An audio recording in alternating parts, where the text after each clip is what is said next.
Chère femme, jeune dame, j'aimerais vous parler, s'il vous plaît. Peu importe comment vous êtes, venez au Père.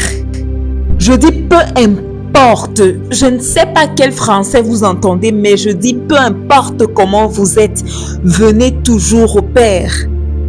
Que vous ayez été abusé, venez au Père. Que vous soyez fragile, venez au Père. Oui, venez au Père. Dieu ne cherche pas des hommes et des femmes bâtis, mais cherche des hommes et des femmes qu'il peut bâtir. Si tu es déjà bâti, alors il n'a plus rien à faire avec toi. Oui, Dieu cherche des personnes qui ont même des histoires compliquées qu'il pourra prendre, changer et transformer. Il pourra les prendre d'un point à un autre. Viens tel que tu es. Il y a des personnes ici et Dieu m'a même dit qu'il en existe qui ont été complètement brisées. Elles ont vécu des choses terribles. Certaines pendant qu'elles étaient enfants, d'autres pendant qu'elles grandissaient et d'autres même à ce moment-ci. Les choses se sont passées dans ta vie et que tu ne les as pas planifiées. Oui, il y a des femmes brisées qui marchent dans les rues. Ton cœur a été brisé. Ton esprit même est brisé. Plusieurs parties même de leur corps sont brisées. Il y a des personnes qui réagissent d'une certaine manière et tu t'étonnes, pourquoi elles réagissent comme ça alors qu'elles ont de l'amertume dans l'âme à cause d'une expérience vécue. Et juste comme cette femme, oui, je suis connue dans la ville comme une prostituée. C'est l'identité que tout le monde connaît de moi. Mais je viendrai au pied du Maître. Parce que ce n'est que là que se trouve mon changement. Alors Dieu m'a dit de dire une femme qui entend ma voix aujourd'hui, si tu arrives à comprendre et à saisir cette parole, ça serait vraiment déterminant pour ta vie. Tu vois, chaque jour, voici ce que le diable fera dans ta vie. Quand tu feras quelque chose de mal, il te dira, Dieu ne t'aime pas. Dieu est en colère contre toi. Et ce que tu as fait là, à cause de ça, Dieu n'entendra pas tes prières. C'est un mensonge. Un mensonge qui vient droit de l'enfer. La Bible l'appelle l'accusateur. La Bible l'appelle également le serpent ancien dans Apocalypse 12. Tu connais cet ancien serpent de Genèse. C'est le même serpent qui est revenu dans Apocalypse 12. Et là, c'est l'histoire de cette femme enceinte dans Apocalypse 12. Cette femme enceinte sur le point d'enfanter qui connaît cette histoire. Elle était sur le point de donner un enfant mâle. Et la Bible dit que le serpent, le dragon est sorti pour prendre l'enfant. Quand tu continues la lecture du chapitre 12, la Bible l'appelle également le serpent ancien. Le même dont il était question dans Genèse, l'accusateur des frères. Il se tient toujours pour accuser. Ah, regarde celui-ci, il a fait ça, il a fait ça, il a fait ça. Ce que le diable veut faire dans ta vie en mettant ses pensées dans ta tête, c'est que tu vas commencer à douter de Dieu. Alors ce jour-là, tu vas te lever, tu ne vas pas prier parce que tu vas penser que Dieu est en colère contre toi. Non. Peu importe comment tu es, montre-toi devant Dieu. Seigneur, je n'ai pas bien agi aujourd'hui, mais je suis dans ta présence. Où irai-je encore? Et c'est pour ça que Dieu aima David. Comment est-ce que Dieu peut appeler David l'homme selon son cœur? Avec ce que David a fait. Qui connaît ce que David a fait? En tant que roi, il a vu une belle femme se laver, étant sur son toit, et il l'a prise. Il a dit à son serviteur, va la chercher. Il a fini de coucher avec elle. La femme tombe enceinte. Son mari, qui est en guerre, parce qu'à cette période-là, les rois n'allaient pas en guerre. C'est la raison pour laquelle il a vu ce qu'il ne devait pas voir. Il a maintenant demandé de faire revenir son mari. Pour que son mari couche avec elle et comme elle la grossesse sur lui. Regarde la pensée de cet homme. Une pensée méchante. Les pensées des comment on les appelle? Les playboys. Alors qu'il était en train de planifier comme ça, Uri a dit non. Uri a dit non. Moi, je ne peux pas.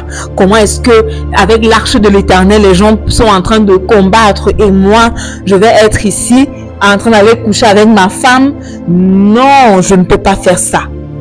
Il a refusé de prendre du plaisir avec sa femme et a dormi au pas de la porte. Et David, voyant que ses projets n'étaient pas en train de marcher, il lui a donné de l'alcool pour le faire saouler. Mais malgré tout, il est resté au pas de la porte. Son état d'ivresse ne lui a pas fait perdre la tête. Il est resté là. Et à ce moment, David lui a donné sa propre lettre de mort. Qui fait ça? David a rédigé une lettre, une sentence de mort. Et il a dit, tuez-le. Je veux seulement résumer. Uri a utilisé ses propres mains pour aller donner sa lettre de mort. Un homme de confiance. Ce n'est pas le message que je suis venu prêcher, mais peut-être que s'il avait ouvert la lettre, il allait dire, hey, heureusement pour moi. Il aurait dit l'autre si je ne vais pas donner. Mais lui, il a pris la lettre. Je pense même qu'il courait avec fierté, la lettre du roi. Et il courait avec, ne sachant pas qu'il courait vers sa propre mort. Et il mourut. Et ça n'a même pas fait mal à David. David a plutôt récupéré Bathsheba et l'a mise dans sa maison pour l'épouser. Qui fait ça?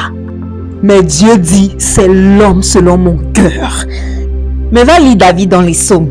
Oh Dieu, crée en moi un cœur nouveau. Renouvelle en moi un esprit bien disposé. Ne me rejette pas loin de ta face. Ne me retire pas ton Saint-Esprit. Rends-moi la joie de ton salut et qu'un esprit de bonne volonté me soutienne. Et là on voit comment David savait parler à Dieu.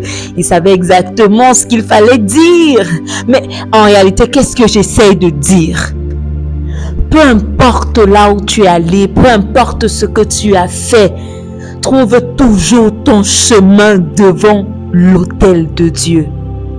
Reviens au pied de Jésus, du Maître, parce que c'est seulement de là que viendra la force pour le changement. Mais le diable te dira, n'y va pas, n'y va pas. Ne vois-tu pas ce que tu as fait? Et là, un jour devient 2 jours, 2 jours devient 3 jours. 3 jours deviennent 4 jours et 4 jours tu n'as pas prié. Et au moment où tu veux recommencer à prier, tu te sens que tu n'as plus de force pour prier. Pourquoi? Parce qu'il t'a dit, tu as fait ce que tu as dit à Dieu que tu ne ferais plus. Peu importe là où tu es, peu importe ce que tu as fait, reviens au Maître. Alors aujourd'hui, j'aimerais parler au cœur d'une personne. Dieu m'a dit de te dire aussi simple que ça. Viens, viens, viens tel que tu es. N'essaye même pas de te changer parce que tu ne peux pas te changer. Ta justice est comme un vêtement souillé devant Dieu. Viens tel que tu es. Et la Bible dit même dans Jérémie 17, verset 14, si tu lis Jérémie 17, verset 14. Éternel, ramasse les morceaux. Remets-moi sur pied. Tu es ma louange. Certains parmi nous sont réduits en morceaux, en pièces. C'est une prière que tu pourrais faire aujourd'hui.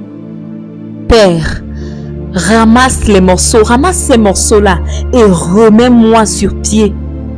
La vallée des eaux desséchées de Ézéchiel 37, c'est Dieu qui dit à Ézéchiel, prophétise sur ces eaux. Et quand il a prophétisé, les choses se mettaient en ordre. C'est dans la présence de Dieu que tout se remettra en ordre. Tu veux les 4 faces, tu ne peux les avoir nulle part. Ces 4 faces vont commencer à se mettre en place. Beaucoup de femmes ont ça, mais elles n'ont pas ci. D'autres ont ci, mais elles n'ont pas ça. Nous voulons créer ce qu'on appelle un équilibre. Si tu veux créer en toi cet équilibre, c'est lui qui mettra tout en place pour l'équilibre. Et là, tu pourras faire beaucoup de choses. Et les gens te demanderont, mais d'où vient cette force? Et toi, tu diras, cette force vient d'un autel de prière.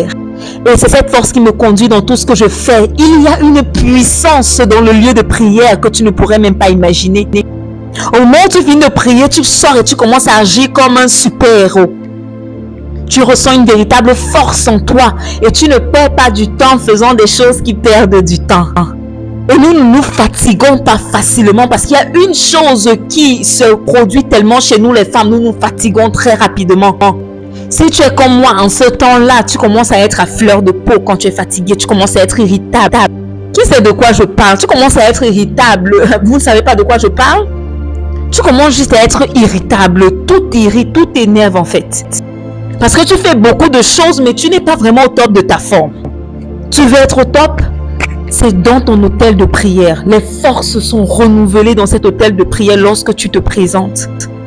Et tu commences à faire les choses tellement faciles que les gens s'étonnent. Mais pourquoi toi, ta part est facile et pour nous, c'est pas facile?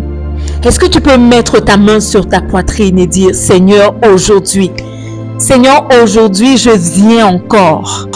Est-ce que quelqu'un peut crier Amen?